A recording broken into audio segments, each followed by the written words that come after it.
Yes, good morning everyone. This is your English class, and today we will start our new chapter, sentence or types of sentences. But before reading the types of sentences, we have to know about a sentence कि what a sentence is it, कि एक sentence क्या होता है. तो what a sentence? What is a sentence? A sentence is a group of words arranged in a proper order that makes complete sense. एक sentence क्या होता है? सेंटेंस होता है आपका ग्रुप ऑफ वर्ड्स होता है. वो group of words one word भी हो सकता है and more than one words भी हो सकता है. But what is group of words को ही हम क्या कहेंगे? सिर्फ सेंटेंस नहीं कहेंगे, बट वो कैसा होना चाहिए? अरेंज होना चाहिए in proper way. So a sentence is a group of words that are arrange in a proper order, जो प्रॉपर ऑर्डर में अरेंज हो and then gives a complete sense and makes a complete meaning, जो हमें proper meaning देता हो और proper sense देता हो.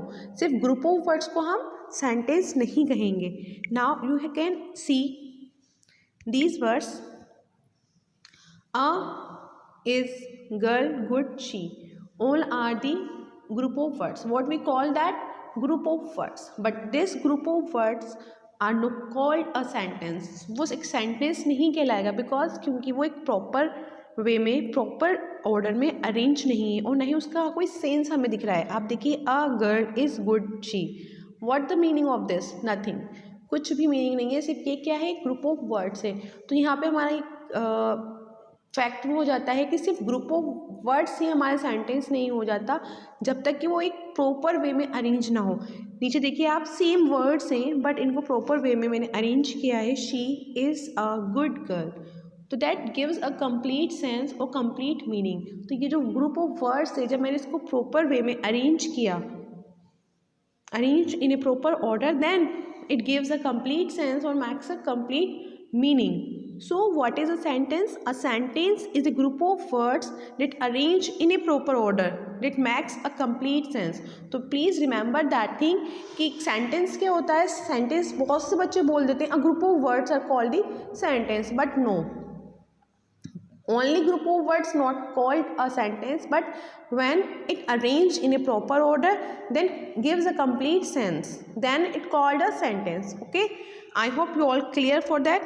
So move. Yes, so sentence is a group of words arranged in a proper order that makes a complete sense. Clear that thing? Now next is types of sentences. Now हमारे समझ में आ गया कि sentence क्या होता है. अब types of sentence में एक सेंटेंस को हम कितने तरीके से बना सकते हैं, कितने तरीके से एक सेंटेंस की फॉर्मेशन की जा सकती है. तो here we have the 4 types of sentences. The first is assertive sentences और declarative sentences, interrogative sentences, exclamatory sentences and imperative sentences, and we study one by one all the 4 types of sentences. The first we can take assertive sentence. Assertive sentence और declarative sentences, यानी कि assertive sentences को हम declarative sentence भी कहते हैं. And now what is this? अब assertive sentence और declarative sentence क्या होता है? The declarative sentence convey the information or state a fact through the statements.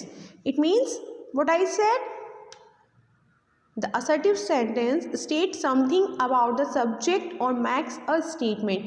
कि जो एक डिक्लेरेटिव सेंटेंस होता है वो किसी सब्जेक्ट के बारे में हमें एक इन्फॉर्मेशन देता है, सब्जेक्ट या एक्शन के बारे में हमें कोई इन्फॉर्मेशन देता है, कोई स्टेट करता है किसी बात को, किसी फैक्ट को बताता है थ्रू द स्टेटमेंट. वो स्टेटमेंट कुछ भी हो सकता है आपका. कुछ भी से मतलब ये भी हो सकता है कि I am a teacher, you are a student, that is my statement कि मैं एक टीचर हूँ, यू आर ए स्टूडेंट, आप स्टूडेंट हैं. तो ये भी एक फैक्ट है और एक स्टेटमेंट है. ओके, तो that is the statement and this statement is called a declarative sentence और असर्टिव सेंटेंस. नाउ अब एक जो सेंटेंस है आपका वो निगेटिव भी हो सकता है और पॉजिटिव भी हो सकता है. अब what is the meaning of this positive और नेगेटिव? पॉजिटिव मीन्स जिसमें पॉजिटिव बात कही जा रही है और निगेटिव मीन्स जिसमें हम निगेटिव बात कर रहे हैं. Means what the meaning of this? जैसे कि मैंने बोला I live in Tong. What I said that मैंने बोला I live in Tong. That is a positive statement कि मैं टोंक में रहती हूँ। अब मैं इसको ऐसे बोल दूँ I do not live in Tonk, मैं टोंक में नहीं रहती हूँ। तो पॉजिटिव स्टेटमेंट और negative statement both are called the assertive or the declarative sentences. Clear that thing? And remember one thing, a sentence, कोई सा भी सेंटेंस हो, a sentence start with a capital letter. कोई भी सेंटेंस आपका कौन से लेटर से स्टार्ट होगा? एक कैपिटल लेटर से स्टार्ट होगा। जो भी आप सेंटेंस लिखेंगे उसका जो फर्स्ट लेटर होगा ऑलवेज भी कैपिटल लेटर्स, वेदर कोई सा भी आपका सेंटेंस हो। But in assertive sentence, all sentences in assertive sentences they end with a full stop. हम किसकी बात कर रहे हैं? सिर्फ assertive sentence की और declarative sentence की बात कर रहे हैं कि assertive sentence और declarative sentence जो है उसका end किससे होगा? Always full stop. They always end with a full stop. Clear that thing? Okay, so हमने क्या देखा कि assertive sentence they state something about the subject or makes a statement, and it can be a positive statement or it can be a negative statement, and it starts with a capital letter and ends with a full stop. Okay, yes. Now look at the examples. I live in Tonk. What is the example? I live in Tonk. I do not live in Tonk. We are going to Jaipur and we are not going to Jaipur. Simple सा वे है कि मैंने आपको एक statement दिया कि मैं कल जयपुर जा रही हूँ. We are going to Jaipur. Okay, that is a positive statement. Negative क्या होता है? इसमें कोई निगेटिव बात कही जा रही है, यानी कि we are not going to Jaipur. यानी कि जो आपकी डिक्लेरेटिव सेंटेंसेस होते हैं, जो असर्टिव सेंटेंसेस होते हैं, ये सिंपल सेंटेंसेस होते हैं. इसमें सिंपल वे में कोई बात कही जाती है, वो निगेटिव भी हो सकती है और आपकी पॉजिटिव भी हो सकती है. It ends always with a full stop. इसका हमेशा लास्ट में हम फुल स्टॉप रखते हैं and start with a capital letter. Okay, I hope you all understood this. Now second है हमारा, what is the second? Second is interrogative sentences. What is second? Interrogative sentences. As the name shows, interrogative. Interrogative क्या होता है? It means when we ask something. जब हम किसी से कोई बात पूछते हैं, interrogative questions करते हैं, that's called the interrogative sentences. And here we have the two formations of a interrogative sentences. The first is sometimes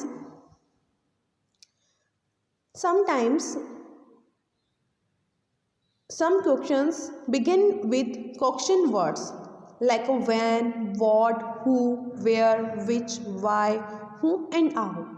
यानी कि कुछ क्वेश्चंस ऐसे होते हैं आपके जो किससे स्टार्ट होते हैं? WH वर्ड्स से, जिसको हम क्या बोलते हैं? WH words. यानी कि what, whom, who, what, which, why, how. So the interrogative sentences always end with a question mark. As the name shows, the question mark, तो क्वेश्चन वाले जो सेंटेंस है आपके, जो इंटेरोगेटिव सेंटेंस है, उसके लास्ट में हम क्या काय से एंड करेंगे? उसका क्वेश्चन मार्क से. एज ए असर्टिव सेंटेंस में हम किससे एंड कर रहे थे? फुल स्टॉप से. But when we ask the question then we end the question with a question mark. You all know about the question mark. कि question mark क्या होता है आपका? देखिए ये आपका क्वेश्चन मार्क है. लाइक दिस क्वेश्चन मार्क हम बनाते हैं इस तरीके से. ठीक है, तो first formation with a WH words. For the example you can take what are you doing. What means होता है क्या कर रहे हो, क्या. तो what are you doing, how are you. तो रिमेंबर वन थिंग, जब भी इन WH वर्ड से हम कोई क्वेश्चन बनाते हैं तो उसका कोई पर्टिकुलर आंसर होता है. यानी कि व्हाट आर यू डूइंग, आप क्या करो? I am taking breakfast, I am teaching you. तो something is there in answer, कि आंसर में कुछ ना कुछ होता है, उसका रिप्लाई होता है कि हम क्या कर रहे हैं. जब भी WH वर्ड से आप ये क्वेश्चन बनाएंगे तो you got the answer, you will get the answers. Okay, how are you, आप कैसे हो, तो इसका भी एक आंसर होगा कि आप कैसे हो. I am well, I am not well, what ever the answer. So that is the first formation. And the second is some questions starts with the words like a do, does, has, have, is, am, are, was, were, can, could, may, will, shall. all words. In all words को हम helping verbs भी बोलते हैं. क्या बोलते हैं? Helping verbs जो हमारी हेल्प करती हैं सेंटेंस की फॉर्मेशन के लिए।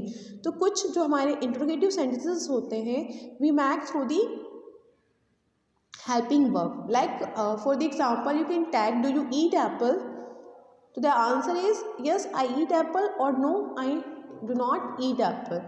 So they have yes और no answers. इनके आंसर्स क्या में आते हैं आपके yes और no में आते हैं.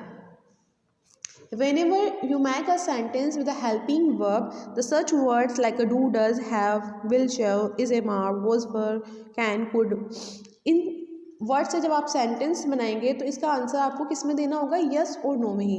क्योंकि इसे मैंने बोला इज़ शी योर सिस्टर, तो इसका मीन्स क्या हुआ, क्या वह आपकी बहन है, क्या वह आपकी सिस्टर है, इज़ शी योर सिस्टर. तो आंसर सिर्फ क्या होगा, या तो यस होगा या नो. यस और नो में से कोई yes she is my sister और no she is not my sister. तो ऑलवेज रिमेंबर दैट कि interrogative sentence we will make the interrogative sentence with two formation. The first is WH word and another is helping verb. When we ask something with the WH words, that gives us some answers of these questions, and but when we ask with the helping verb do, does, will, shall and whatever the helping verb is, the answer is only in yes or no. Clear that thing? Yes, I hope you all are understood this. So revise it. What is the interrogative sentence? They ask something and they always end with a question mark. Some questions begin with question words like when, what, she, where, which, why, whom and how. And what are you doing? How are you? Like this. First of all, when you ask your teacher, you say, may I come in, ma'am? That is also a example of interrogative sentence by helping verb. तो यह जो मे model use हुआ है, जो models होते हैं उसको भी हम इसमें काउंट करते हैं. तो मैं आई कम इन, मैम मैं अंदर आ सकता हूँ, तो मैम क्या बोलेंगे, यस यू मे और no you may not. That is the answer. So understood this. I hope you all are understood this concept कि what is the interrogative sentence. So अभी तक हमने क्या पढ़ा, what we have learn. First of all what is the definition of a sentence, कि एक sentence क्या होता है. A sentence is a group of words that arrange in a proper order that makes a complete sentence. It's called a sentence. And there types of sentences, we have the 4 types of sentences are there. The first is assertive sentence, second is interrogative sentence, third is exclamatory sentences, and fourth is imperative sentences. The first we have read the assertive or declarative sentence. Assertive or declarative sentence convey information or a state of fact through the statements, and they always end with a full stop. Okay.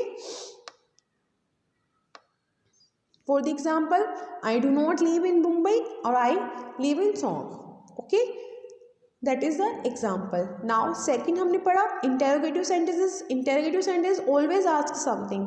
वो हमसे कुछ ना कुछ पूछते हैं, कुछ ना कुछ क्वेश्चंस करते हैं. Okay. So interrogative sentence always end with a question mark. Some questions begin with WH words such as why, who, how, when, which, etcetera.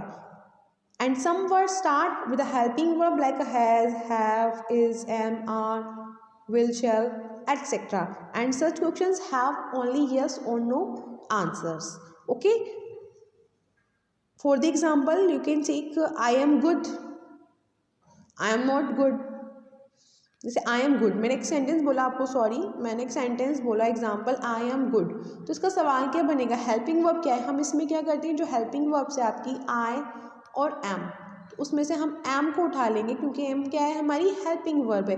M को हम हमेशा फर्स्ट नंबर पे ले जाएंगे. वो क्या बन जाएगा, एम आई गुड. ओके. मैं बोलूँ वर यू हैप्पी हेयर, आप यहाँ खुश थे. Were you were happy here. ठीक है. अब यहाँ पे जो आपकी हेल्पिंग वर्ब है वो है वर, तो हम वर को स्टार्टिंग में ले जाएंगे. Were you happy here. Okay. Do you eat apple? Did you read this book?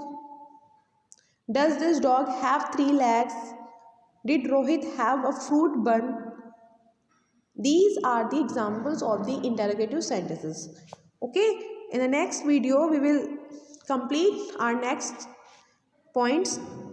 Okay, so you have to study this well, and if you have any problem you can ask in our online class. Okay.